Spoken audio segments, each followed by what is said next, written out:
he says really clearly not to be driven from your country, right? And he also instructs, not only in that first part of that two-part essay, book-length essay, Fire Next Time, he also instructs the younger James to do some work. And for me, the question is what is it? What is it? I don't know what that it is. If it's America, exercising and illustrating the fundamental contradictions that are America. I've spent a lot of my work doing that.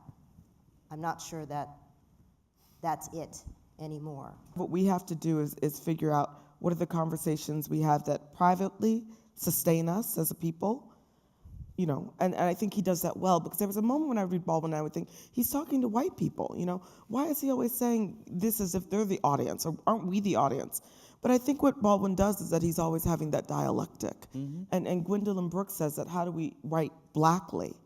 And I think he figured that out, that we have to be able to code our language so that we know what works for us, as well as explain the world that we live in to others. And I think that that's the juncture that we're at, but I think that's the juncture we've been at for 400 years. Right. I mean, we don't know what's coming, but let's be clear. Globally, there's a writer's turn, right? From Brexit, UKIP, to Marine Le Pen in France. Right. Let's be real clear about where we're tending. Richard Spencer, we're going to take off all the veils here. So, Wendy, just want to ask, does that help, does that push at all? Yeah.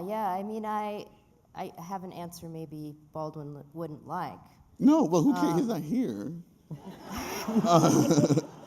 And for this, I'll point to my son, who said, I went to one of his events at school, and we were singing "This Land Is Your Land, This Land Is My Land," and I came back and I said, "Oh, we sang this song," and he's like, "I hate that song."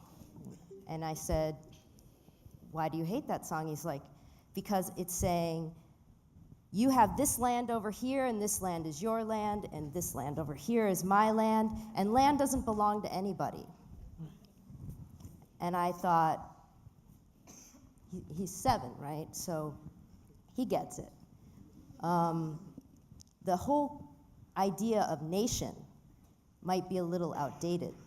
And the whole idea that a country belongs to a people might be a little outdated.